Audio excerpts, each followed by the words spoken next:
तो सिलचर टेक्नोलॉजी के quarter four के रिजल्ट्स आ चुके हैं और इसकी मैनेजमेंट की कॉल भी मैंने कवर की थी, तो मैंने सोचा एक इस पे डिटेल वीडियो बनाते हैं।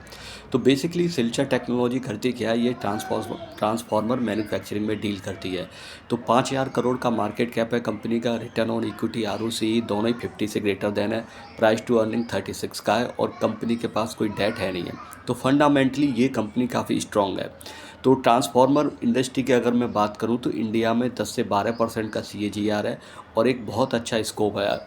ये कंपनी क्योंकि 40% एक्सपोर्ट भी करती है, क्योंकि इसका जो रेवेन्यू का 44% जो है एक्सपोर्ट से आता है, तो मेनली फ्रॉम USA से आता है। तो आप मान के चलिए USA में भी उस इंडस्ट्री का 6 से 7% का CAGR है एनुअल बेसिस पे। तो कंपनी के क्वार्टर फोर के रिजल्ट्स बहुत अच्छे थे। 119% की टॉप लाइन ग्रोथ थी, 200% से ऊपर का प्रॉफिट ग्रोथ था। तो इस कंपनी में अगर किसी बंदे ने 2022 में इन्वेस्ट किया होगा तो ये उस टाइम पे 100 रुपये के करीब ट्रेड कर रहा था और आज की डेट में 7,000 के करीब इसका एक शेयर की प्राइस है। हालांकि ये गया था 8,000 से भी ऊपर क्रॉस किया था, लेकिन अभी करेक्ट होकर 7,000 की रेंज पे ट्रेड कर रहा है। तो कंपनी ने पिछले 3 सालों में बहुत ही मैसिव रिटर्न दिए। यहाँ पर जिन्होंने भी इस कंपनी में इन्वेस्ट किया था उन्होंने बहुत अच्छा पैसा कमाया है। तो अभी आने वाले फ्यूचर में क्या ये कंपनी इसी तरीके रिटर्न दे पाएगी या नहीं दे पाएगी, वो अभी हम आगे बात करेंगे। तो अगर मैं इसकी रिटर्न की बात करूं तो इसकी ग्रोथ स्टोरी 2022 से शुरू हुई थी, जब कंपनी ने 2021 में 105 या 108 करोड़ का रेवेन्यू किया था और 2022 में सीधा 180 करोड़ का रेवेन्यू किया। उसके बाद मार्च 2023 में शायद 280 करोड़ का रेवेन्यू था और 24 में उसी हिसाब से लगभग 50% की पिछले 3-4 साल में कंपनी ने अपनी टॉप लाइन ग्रोथ दिखाई है।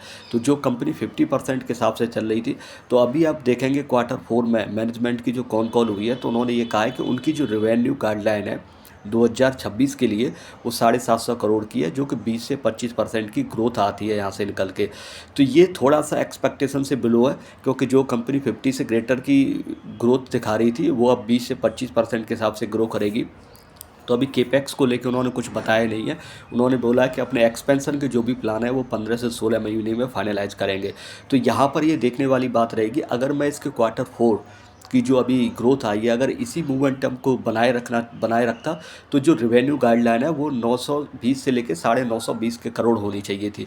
पर क्योंकि कंपनी ने अपनी 750 का रेवेन्यू टारगेट रखा है, हालांकि मैनेजमेंट ने ये कहा है कि हम अपनी जो गाइडेंस है उसको हर साल बीट करने में बिलीव करते हैं और इस साल भी यही करेंगे 2026 में। बट मेरे को अच्छा लगता कि अगर थोड़ा वो जिस पेस ऑफ स्पीड से ग्रो कर रहे थे उसी से अगर फ्यूचर में ग्रो करते। लेकिन इस कंपनी की सबसे खास बात ये है इसकी स्ट्रॉन्ग बैलेंस शीट। अगर आप इसकी बैलेंस शीट देखेंगे तो सिर्फ ऐसा नहीं है कि इसकी जो प्रॉफिट है वो पेपर वाली प्रॉफिट है। आप इसके कैश फ्लो स्टेटमेंट को एनालाइज करेंगे पिछले लास्ट 3 साल के, तो देखेंगे CFO अपन पैट का परसेंटेज है वो 90% से ग्रेटर देन है। यानी जो भी कंपनी प्रॉफिट कमा रही है वो सिर्फ पेपर प्रॉफिट नहीं है, कंपनी के पास कैश भी आ रहा है। ऑलमोस्ट मान के चलिए कि 100 रुपये की अगर सेल कर रहे हैं तो 90 से लेकर 95 तक कैश इनके पास आ रहा है। 4-5% की उधारी होगी, वो भी धीरे धीरे जो रिकवरी हो ही जाती है। तो कंपनी का अगर बिजनेस मॉडल की बात करूँ तो ये 4 तरीके ट्रांसफार्मर मैन्युफैक्चरिंग करते हैं। पहला ट्रांसफार्मर जो विंड ट्रांसफार्मर होता है उसको मैन्युफैक्चरिंग करते हैं। सोलर इन्वर्टर ट्रांसफार्मर हुए, पावर ट्रांसफार्मर हुए और डिस्ट्रीब्यूशन ट्रांसफार्मर हुए। तो इनके लिए जो रॉ मटेरियल होता है वो आपका स्टील हो गया और आपका कॉपर हो गया। इसके अलावा ऑयल जो ट्रांसफार्मर में फिल किया जाता है। तो 3-4 तरीके के रॉ मटेरियल होते हैं। अगर इनकी प्राइस में कुछ भी ऊपर नीचे होता है तो इसके प्राइसिंग पे भी इम्पैक्ट पड़ेगा। लेकिन अगर मैं इस कंपनी की प्राइसिंग की अगर बात करूं, क्योंकि 44% रेवेन्यू एक्सपोर्ट से आता है, तो आप इंडिया में जितनी भी कंपनियां हैं जो एक्सपोर्ट ज़्यादा करती हैं या रेवेन्यू में एक अच्छा खासा कंट्रीब्यूशन एक्सपोर्ट का होता है, वहाँ पे आप देखेंगे मार्जिन्स हमेशा बेटर रहते हैं। तो इस कंपनी का 44% रेवेन्यू एक्सपोर्ट से आता है, तो मार्जिन्स इसलिए अच्छे हैं। रिटर्न ऑन इक्विटी ROCE दोनों ही बेटर है।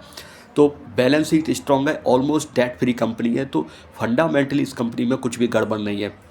दूसरी चीज़ मैं अगर बात करूं इसके कॉम्पिटिटर से कंपैरिजन करूं तो वोल्ट मैप आपका जो ट्रांसफार्मर है कंपनी वो तीसरी ट्रिल वाली है। तो ये तीनों ही कंपनी के कंपैरिजन में ये कंपनी क्या है, इसका जो जो ग्रोथ स्टोरी है वो प्रॉफिट वाली है, वो थोड़ी स्ट्रॉन्ग है। क्योंकि इसके जो बैलेंस शीट वगैरह वो काफ़ी मार्जिन्स है वो इन दोनों कंपनी के कंपैरिजन में बेटर है। दूसरा आपका जो ट्रिल है वो हाई वोल्टेज वाले ट्रांसफार्मर मैन्युफैक्चरिंग करता है। और वोल्ट मैप अगर आप देखेंगे तो जो कंपनी आप समझ लीजिए चाहिए कि मिड रेंज की ग्रोथ दे रही हो और स्टडी टाइप की कंपनी हो, उस तरीके की है। लेकिन ये दोनों ही कंपनी वोल्ट मैप और ट्रेल रिन्यूएबल एनर्जी वाले जो ट्रांसफार्मर है उनको मैन्युफैक्चरिंग नहीं करते। ये कंपनी आपके विंड में जो ट्रांसफार्मर है उन्हें भी मैन्युफैक्चरिंग करती है। और इन दोनों कंपनी में वोल्ट मैप हुआ आपका और दूसरा ट्रिल हुआ, इनका एक्सपोर्ट में कंट्रीब्यूशन आप मान के चलिए 5 से 10% का है और इस वाली कंपनी का 44% का है। तो प्रॉफिटेबिलिटी, मार्जिन और बैलेंस शीट में ये और कैश फ्लो स्टेटमेंट में ये कंपनी इन दोनों से बेटर है। लेकिन क्योंकि दोनों का थोड़ा थोड़ा जो सेगमेंट है वो डिफरेंट है, तो ये देखना होगा कि फ्यूचर में कौन जाके विन करता है। मैं ट्रिल और ये वाली जो आपकी सिल्चर का है, इन दोनों में इन्वेस्टेड हूँ। बट अभी हाल फिलहाल में मेरा कोई प्लान नहीं है कि मैं सिल्चर में अपना जो इन्वेस्ट है वो बढ़ाऊँ। उसका सबसे बड़ा रीज़न है, देखो अभी इंडिया और यूएसए की जो ट्रेड डील है वो फाइनलाइज नहीं हुई है। अगर ट्रेड डील फाइनलाइज हो जाती है तो ये इस कंपनी के लिए गेम चेंजर होगा। और अगर टैरिफ बढ़ते हैं फ्यूचर में, जो 3 महीने बाद उसने बोला है ट्रंप ने, तो वो थोड़ा सा एक ड्रॉबैक कंपनी के लिए हो सकते हैं। तो वो सारी चीज़ देखने वाली रहेगी। कंपनी ज़्यादातर इन हाउस मैन्युफैक्चरिंग करती है। जैसे आपका जो ट्रांसफार्मर के लिए स्टील टैंक होता है वो इन हाउस भी मैन्युफैक्चरिंग करते हैं। और कभी कभार आप जैसे जिसे क्या बोलते हैं, आउटसोर्स करती है। तो कुछ चीज़ें इन हाउस मैन्युफैक्चरिंग करती है। जैसे आप मान के चलिए ट्रांसफार्मर की डिजाइनिंग और इंजीनियरिंग वाली जो चीज़ है वो ये इन हाउस रहती है। और कुछ एक चीज़ें जैसे आपकी पैकेजिंग से रिलेटेड हुआ और स्टील टैंक मैन्युफैक्चरिंग, ये आउटसोर्स भी कर लेती है। तो मोस्टली जो कोर चीज़ें हैं वो इन हाउस मैन्युफैक्चरिंग में ही करती है और इससे इसको बेटर मार्जिन्स मिलते हैं कुछ एक चीज़ें आउटसोर्स करने से। तो कंपनी का ओवरऑल अगर आप ग्रोथ स्टोरी देखेंगे अब पिछले 3 साल की, तो वो बहुत ही शानदार रही है। और मुझे एक्सपेक्टेशन था कि 2026 फाइनेंस के लिए 950 के करीब अगर रेवेन्यू गाइडलाइंस होती तो वो ज़्यादा बेटर रहती और एक अच्छा लगता उसी।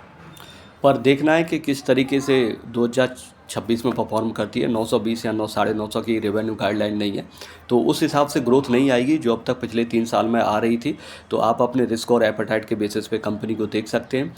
और अपना जो एक्सपेंशन को लेके मैनेजमेंट ने बोला था कि अभी पिछले 15-16 अगले आने वाले 15-16 महीने में ये डिसाइड करेंगे कि एक्सपेंशन को लेके क्या क्या प्लान है। ₹12.5 का कंपनी ने जो है एक डिविडेंड भी डिक्लेयर किया है और बोनस इश्यू 1:2 रेशियो में भी डिक्लेयर किया है। तो देखना होगा कि इसकी जो मोमेंटम है जो पिछले कुछ सालों से चला आ रहा था वो किस हिसाब से रहता है फ्यूचर में। और अगर मैं इसके फॉरवर्ड पी की बात करूं तो 27 का बेस्ड ऑन जो गाइडेंस Q4 के लिए दिया है, तो मेरे जो एनालिसिस के बेसिस पे 27 का इसका फॉरवर्ड पी आता है। तो कंपनी बहुत ही फंडामेंटली स्ट्रॉन्ग है। और अगर फ्यूचर में इसमें जो मोमेंटम ग्रोथ की कहानी इसी तरीके से बनी रहती है तो ये एक अच्छा साइन होगा। अगर इंडिया का यूएसए के साथ ट्रेड डील साइन हो जाता है तो ये इसके लिए बहुत ही फैंटास्टिक रहेगा, क्योंकि इसके एक्सपोर्ट में यूएसए का मेजर रोल रहता है। तो अभी के लिए इस कंपनी के लिए बस इस बारे में बस इतना ही। और ट्रिल वाली जो कंपनी है उसकी भी एक बार मैं मैनेजमेंट कमेंट्री जो कॉन कॉल है उसको भी एनालिसिस करके एक वीडियो बनाऊंगा। तो इन दोनों कंपनियों में मैं इन्वेस्टेड हूँ। ये कोई आपको इन्फ्लुएंस या गाइडेंस नहीं है कि आपको ज़रूर इन्वेस्ट करना है। आप अपने रिस्क और एपेटाइट के बेसिस पे डिसीजन लें। लेकिन इसकी जो ग्रोथ हिस्ट्री है पिछले 3 साल की, वो बहुत ही फैंटास्टिक रही है। तो अभी के लिए बस इतना ही। Q4 के और रिजल्ट्स कॉन कॉल या अपडेट्स के लिए मेरे चैनल को सब्सक्राइब करें, लाइक करें। अगर कुछ आपको लगता है छूट गया तो कमेंट करके बता सकते हैं, मैं नेक्स्ट वीडियो में उसे भी कवर करूँगा। तो थैंक्स फॉर लिसनिंग।